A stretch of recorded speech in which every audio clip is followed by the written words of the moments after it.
அன்புள்ள கன்னிராசி என்பர்களே வணக்கம். இந்த வார ராசி பலன். கன்னிராசி என்பர்களுக்கு ராசியில் சுக்கிரன், 6ஆம் இடத்தில் ராகு, 7இல் சனி வக்கிரம், 10ஆம் இடத்தில் செவ்வாய், லாபஸ்தானத்தில் சூரியன், புதன், குரு, விரய ராசியில் கேது இருக்கிறார். ஆக லாபஸ்தானத்தில் புதன், சூரியன், குரு சேர்க்கை எல்லா வகையிலும் அனுகூலமான பலன்கள் உண்டாகும். வீட்டில் சுபகாரியம் நடைபெறுவதற்கான முயற்சிகள் உண்டாகும். பெண்களுக்கு மனதிற்கு பிடித்த இடத்தில் வரன் அமையும். நல்ல முறையில் குழந்தை பாகியம் உண்டாகும். பெண்களுக்கு சுக பிரசவம் உண்டாகும்.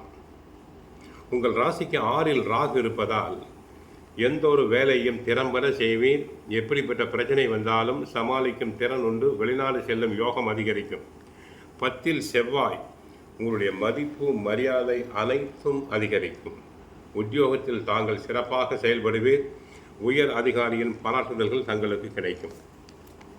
தொழில் வளம் உண்டு. கடந்த காலங்களில் நீங்கள் பட்ட கஷ்டங்களுக்கு விடுவு காலம் உண்டாகும். மாணவியர்கள் படிப்பில் சிறப்பாக செயல்பட்டு நல்ல மதிப்பெண்களை பெறுவர். பரிசு பாராட்டுதல்களை பெறுவார்கள்.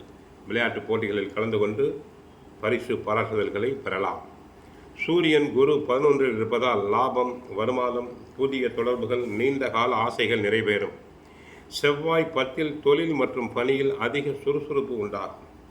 புதிய பொறுப்புகள் கிடைக்கலாம். வேலைப்பளு அதிகரித்தாலும் முயற்சியில் முன்னேற்றம். குடும்ப உறவுகள், குடும்ப விஷயங்களில் அதிக எதிர்பார்ப்பு உருவாகலாம். சூரியன், குரு இருப்பதால் வேலை இழந்தோருக்கு நல்ல விதத்தில் வேலை கிடைக்கும். வெளிநாட்டு தொடர்பான முயற்சிகள் நல்ல பலனளிக்கும். சுக்கிரன் திருமணம், அன்பு, பணம், வசதிகள் தொடர்பாக சில சமயங்களில் ஏமாற்றங்களும் ஏற்படலாம். சிறிய விஷயங்களுக்கு கூட பெரிதாக எடுத்துக்கொள்ளாமல் விட்டு கொடுப்பது நல்லது. வக்கிர சனி 7ஆம் இடத்தில் இருப்பதால் திருமணம் மற்றும் கூட்டு தொழில் விஷயங்களில் பொறுமை தேவை. உறவினர்களிடம் தாங்கள் அனுசரிப்பாக இருத்தல் வேண்டும். கோயிலுக்கு சென்றால் கிருஷ்ண பகவானை வழிபடுங்கள்.